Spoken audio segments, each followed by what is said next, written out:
Pasca Undang-Undang Nomor 11 Tahun 2020 tentang Cipta Kerja dan Peraturan Pemerintah Nomor 21 Tahun 2021 tentang penyelenggaraan penataan ruang, terdapat beberapa kebijakan baru yang perlu ditindaklanjuti oleh Direktorat Jenderal Tata Ruang. Salah satu amanat yang ada di dalam PP 21 Tahun 2021 tersebut adalah mengintegrasikan muatan rencana ruang laut ke dalam rencana tata ruang sehingga menghasilkan satu produk rencana tata ruang yang komprehensif. Direktorat Perencanaan Tata Ruang Nasional yang memiliki tugas untuk melaksanakan penyiapan, perumusan, dan pelaksanaan kebijakan di bidang perencanaan tata ruang wilayah nasional, pulau-kepulauan, dan kawasan strategis nasional bertanggung jawab untuk menyelesaikan penyusunan rencana tata ruang lingkup nasional yang terintegrasi sesuai dengan amanat PP 21 tahun 2021 tersebut. Adapun produk rencana tata ruang lingkup nasional yang dihasilkan adalah rencana umum dan rencana rinci. Rencana umum adalah rencana tata ruang wilayah nasional atau yang disebut RTRWN yang ditetapkan dengan peraturan menteri, sedangkan rencana rinci yaitu ada rencana tata ruang pulau-kepulauan, rencana tata ruang kawasan strategis nasional, dan rencana detail tata ruang kawasan perbatasan negara yang ditetapkan dengan peraturan presiden.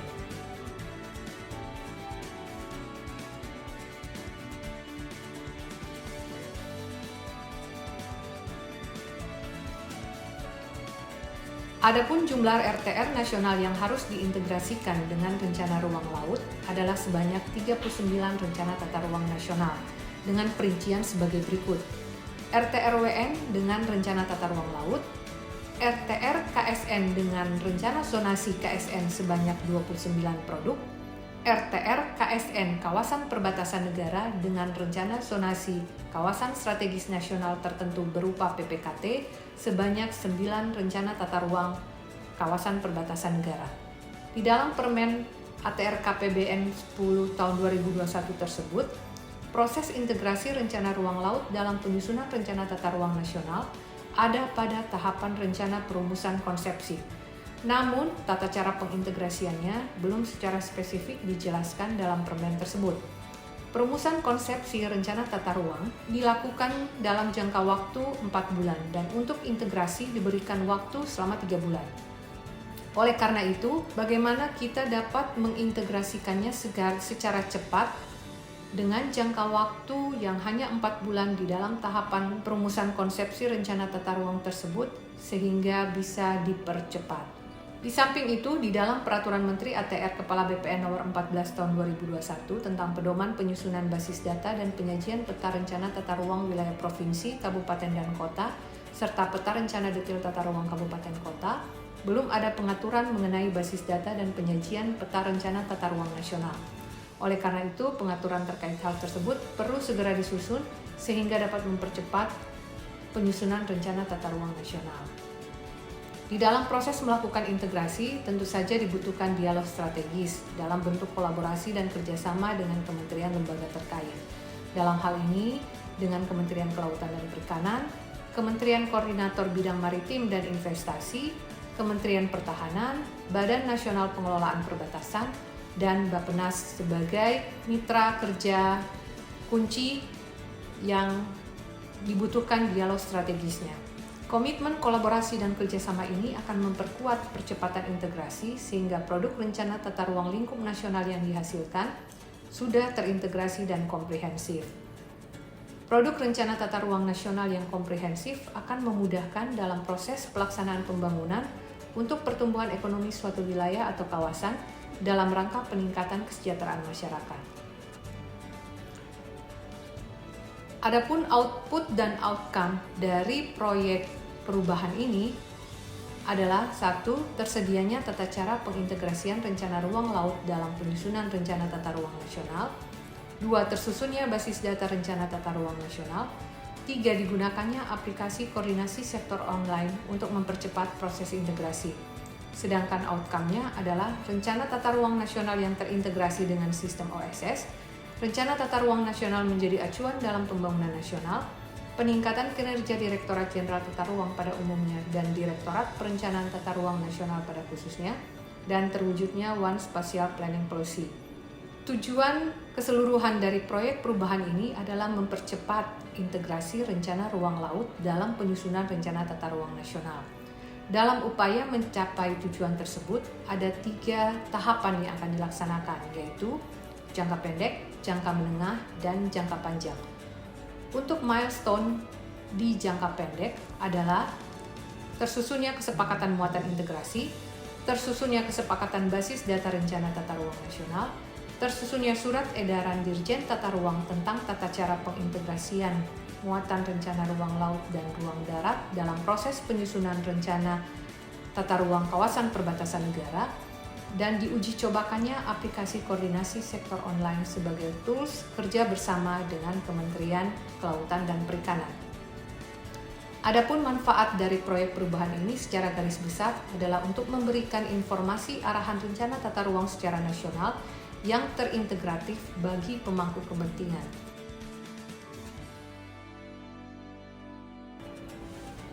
Saya sangat berharap semoga proyek perubahan ini dapat memberikan masukan yang sangat berarti di dalam pengintegrasian antara muatan ruang laut dan ruang darat di dalam proses penyusunan rencana tata ruang nasional. Dan tentu saja proyek perubahan ini saya harapkan dapat bermanfaat bagi kinerja tata ruang di dalam proses penyusunan rencana tata ruang nasional dan untuk memberikan manfaat yang besar bagi masyarakat di dalam melaksanakan pembangunan yang ada baik di sektor maupun yang ada di masyarakat. Terima kasih.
Assalamualaikum warahmatullahi wabarakatuh. Saya Yogi Yanuar, Koordinator Bidang Penataan Ruang dan Zonasi, Kementerian Koordinator Bidang Kemaritiman dan Investasi, mendukung penuh atas gagasan proyek perubahan terkait percepatan integrasi rencana ruang laut dalam penyusunan dan revisi rencana tata ruang lingkup nasional melalui pengolahan sistem informasi tata ruang yang terintegrasi yang saat ini tengah digagas oleh Ibu Lisa. Percepatan penyusunan rencana tata ruang wilayah nasional yang terintegrasi antara matra darat dan laut juga menjadi hal penting yang dipantau progresnya oleh Kemenkomarves untuk dapat segera disusun dan dilakukan penetapan agar dapat menjadi acuan bagi penyusunan rencana tata ruang matra darat dan laut pada hierarki di bawahnya. Masih banyak hal yang dapat diperbaiki dalam prosesnya dan diharapkan melalui proyek perubahan ini dapat dihasilkan ide dan inovasi agar RT/RW yang terintegrasi dapat disusun dengan lebih baik. Integrasi yang diharapkan tentunya tidak hanya menyatukan dua produk rencana pada matra darat dan laut, tapi juga mencerminkan keterpaduan berbagai tatanan, baik tatanan hukum, kelembagaan, data dan informasi, perencanaan, pemanfaatan, dan pengendalian. Proses revisi RT/RW yang saat ini tengah bergulir merupakan momentum yang tepat untuk mewujudkan hal ini, dan kami akan terus berkoordinasi dan berkolaborasi dengan Direktorat Perencanaan Tata Ruang Nasional, Ditjen Tata Ruang Kementerian Agraria dan Tata Ruang.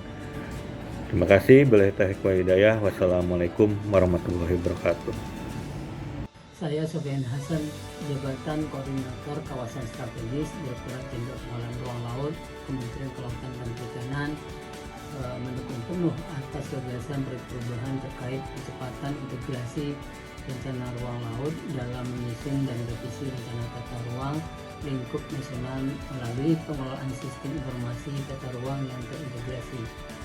Saya melihat dari proyek perubahan ini banyak unsur novelty-nya atau unsur kebaruannya sehingga dapat berkontribusi baik dalam kebijakan maupun keilmuan. Kami akan terus berkoordinasi dan berkolaborasi dengan Direktorat Perencanaan Tata Ruang Nasional, Ditjen Tata Ruang untuk mewujudkan hal ini. Terima kasih. Saya Wopor, Direktur Perencanaan Tata Ruang Nasional, Kementerian Agraria dan Tata Ruang, Badan Pertanahan Nasional, mendukung sepenuhnya proyek perubahan yang sedang digagas inisiatif oleh Ibu Kristi Elisabeth Lengkong dengan judul percepatan integrasi rencana ruang laut dalam penyusunan dan revisi rencana tata ruang lingkup nasional. Saya memandang inisiatif yang ada di dalam proyek perubahan ini sangat relevan dengan target-target pemerintah yang sedang dilaksanakan oleh Kementerian Agraria dan Tata Ruang Badan Pertanahan Nasional bersama dengan Kementerian Kelautan dan Perikanan. Saya berharap dari proyek perubahan ini target integrasi rencana tata ruang laut dan rencana tata ruang di daratan ini dapat segera diwujudkan dan tidak harus terlambat dari target 2 tahun sejak diterbitkannya PP terbaru sebagai implementasi dari Undang-Undang Cipta Kerja, Undang-Undang Cipta Kerja. Demikian, semoga proyek perubahan ini segera wujud dan segera dapat kita laksanakan. Terima kasih.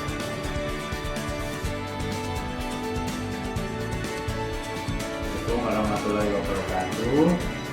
Salam sejahtera untuk kita semua. Saya nama Wirariawan Sutrisno. Sekarang sebagai staf ahli Menteri ATR BPN di bidang pengembangan kawasan. Dengan ini mendukung proyek perubahan yang dilaksanakan oleh Ibu Lisa Lengkong ya, yang saat ini sedang menjalankan Diktatim 2 ya, dengan judul percepatan integrasi tata ruang laut dan tata ruang nasional. Jadi ini memang sangat penting untuk Kementerian ATR BPN dalam rangka untuk memberikan yang terbaik berkualitas tata ruang nasional yang sekarang ini memang harus diintegrasikan dengan rencana tata ruang laut gitu ya. Jadi nanti hanya ada satu rencana tata ruang, yaitu rencana tata ruang nasional yang di dalamnya sudah ada tata ruang laut gitu ya. Nah selama ini memang di dalam pelaksanaan ini sangat lama begitu ya, dan berbelit-belit gitu ya. Nah ini kami berharap nanti Bu Lisa bisa membuka ya bottleneck ini agar bisa lebih cepat, berkualitas, dengan basis data yang baik gitu ya. Jadi perbaikan basis data ini merupakan suatu keharusan yang dilaksanakan. Mudah-mudahan lancar di dalam menyelesaikan proyek perubahan ini, dan tentunya ini nanti kami akan menunggu hasilnya dan tentunya akan kita gunakan bersama-sama hasil dari proyek perubahan ini. Terima kasih, selamat dan sukses Bu Lisa. Assalamualaikum warahmatullahi wabarakatuh.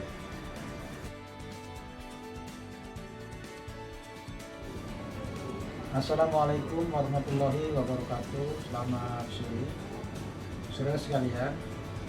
Pada kesempatan ini ada satu hal yang perlu saya sampaikan terkait dengan kebijakan integrasi rencana tata ruang wilayah perbatasan. Wilayah perbatasan adalah merupakan wilayah yang menjadi garda depan dari wilayah negara Kesatuan Republik Indonesia. Di dalamnya ada sejumlah 111 pulau kecil. Jadi pulau ini adalah merupakan wilayah-wilayah yang sangat penting keberadaannya, baik itu untuk pertahanan negara, untuk kegiatan ekonomi, ataupun kegiatan lingkungan hidup. Oleh karena itu, perencanaan pulau-pulau kecil ini mesti harus diintegrasikan dengan wilayah laut yang berada di sekitar. Oleh karena itu, ke depan wilayah rencana tata ruang di laut dan di daratan pulau ini harus menjadi satu kesatuan sistem, sehingga nanti tujuan-tujuan untuk hankam, untuk ekonomi ataupun untuk lingkungan bisa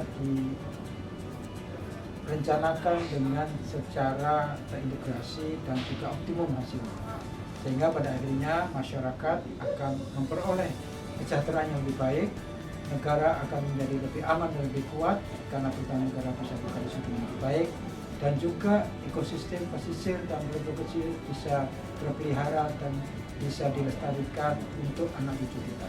Saya ini hal penting yang harus dijadikan dasar landasan kenapa antara pulau luar dengan wilayah perairan berbatasan ini harus menjadi satu kesatuan rencana tata ruang.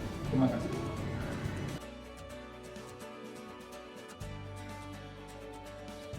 Assalamualaikum warahmatullahi wabarakatuh. Selamat siang, salam sejahtera untuk semua.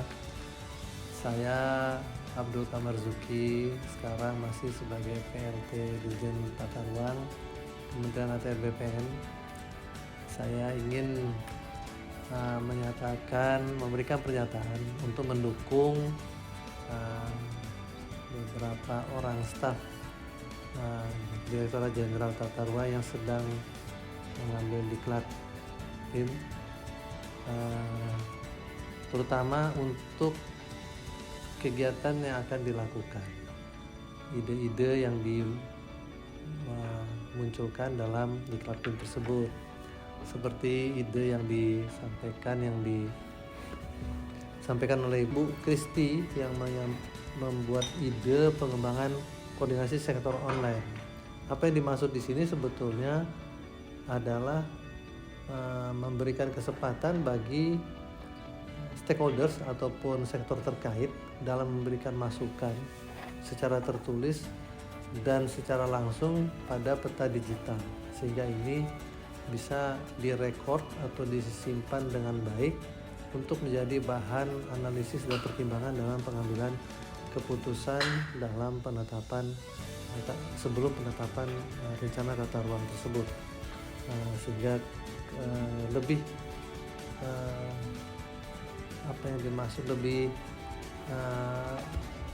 terkoordinasi dan tersimpan secara digital. Jadi bukan yang seperti yang selama ini dilakukan dengan manual. Mungkin itu dari saya. Semoga Ibu Kristi dapat melanjutkan ide-ide ini nanti dalam pekerjaan-pekerjaan, membantu pekerjaan-pekerjaan di Direktorat Jenderal Tata Ruang ke depan. Demikian, mohon maaf jika ada kekurangan. Wassalamualaikum warahmatullahi wabarakatuh.